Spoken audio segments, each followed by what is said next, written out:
Hi, good afternoon everybody. Welcome to today biology class. So regarding 10th class, the first chapter as you know that nutrition, the food supply system. Apart from that nutrition, already we learn about the modes of nutrition like autotrophic and heterotrophic nutrition. So what do you mean by heterotrophic nutrition? Hetero in the sense depend on others for their food requirements.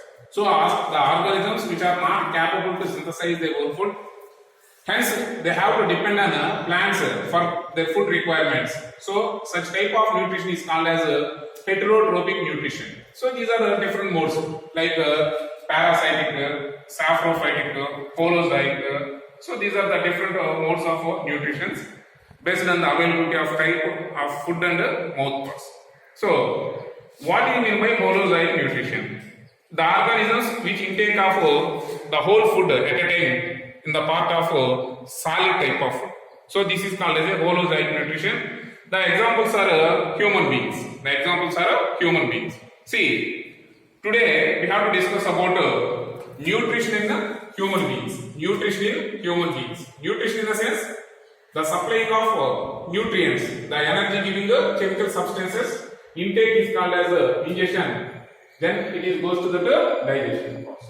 So what do you mean by digestion? Digestion in the sense the complex materials like carbohydrates, proteins or fats, they are modified into simple form of glucose or amino acids or fatty acids or glycerol. So according to that digestion, it is a complex process. See, in human digestive system is a very complex in nature. Very complex in nature. It is having a different parts. Different parts are involved and perform different functions by using various digestive juices and digestive enzymes. So our digestive system comprises like different parts in different places. With effect of digestive juices and digestive enzymes, that digestion takes place in our digestive system, and finally it is converted into the useful form of glucose, amino acids and fatty acids. See, our human digestive system starts from mouth to anus. It is a long, highly coiled and convoluted tube-like structure, but it is having a different parts. Different names we are giving for our availability in a different places.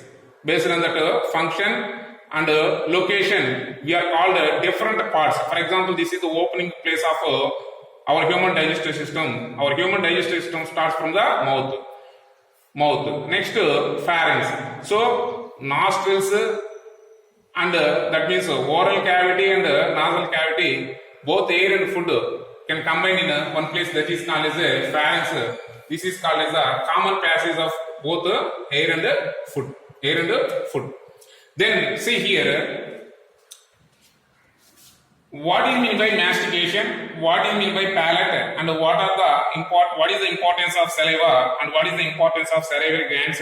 And which enzyme is contains in salivary juice? And what do you mean by dentition? And what is the importance of tongue? Next, palate. So this we have to learn in this today class. See, what do you mean by mastication? Actually, mastication starts with the help of saliva, which is secreted by salivary glands. Actually, we have human beings are having three pairs of salivary glands. One is submaxillary, sublingual, and parotid glands. So, parotid glands has opened up just below the ear. Sometimes swelling of these parotid glands we call as it is called as mumps or tonsils. Okay, see here. Actually, saliva, which helps to the secretion of salivary enzyme, that is called as a amylase or ptyalin. These enzyme converts only carbohydrates into maltose or dextrose sugars. So mastication means grinding or churning. So grinding or churning of food with the help of saliva and these mouth and tongue and teeth. So the arrangement of teeth in our mouth is called as a dentition. The arrangement of teeth in our mouth is called as a dentition.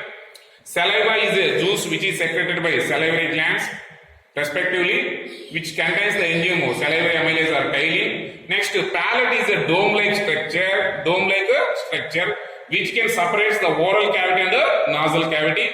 Mastication is a process of churning carbohydrates which is crushing by the teeth. So, once the food is churning or crushing by the teeth, then slowly it can be passes to esophagus or gut. From there onwards, through the peristaltic movement, slowly the food reaches to stomach. Stomach is a bag-like structure. Rather than bag, it is elastic in nature, which it contains HCl, hydrochloric acid, and gastric juice, and some mucus layer. So then this is the liver. So actually in inside it is very clear. It is just like a umbrella like a structure.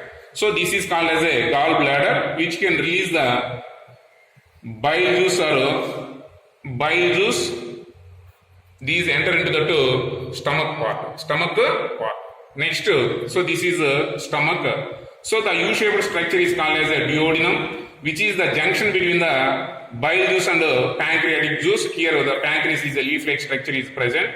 So both the bile juice and pancreatic juice combine and enter into the see here, this is called as a small intestine. Afterwards, with the help of this highly coiled convoluted tube-like structure is called as a small intestine.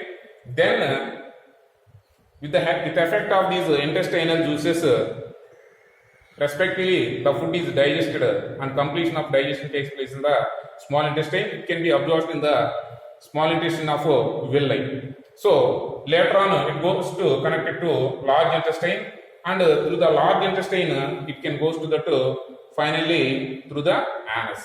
So large intestine first part is called as colon. Next the second part is called as rectum.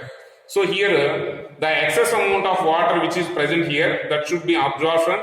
Then finally the unwanted food material or fecal matter can be discarded by the anal. So this is the end of other end of the opening part. This is the first opening part. So it is a highly such a coiled long tube-like structure, nearly 9 meters from mouth to anus. So this is the brief account of human digestive system.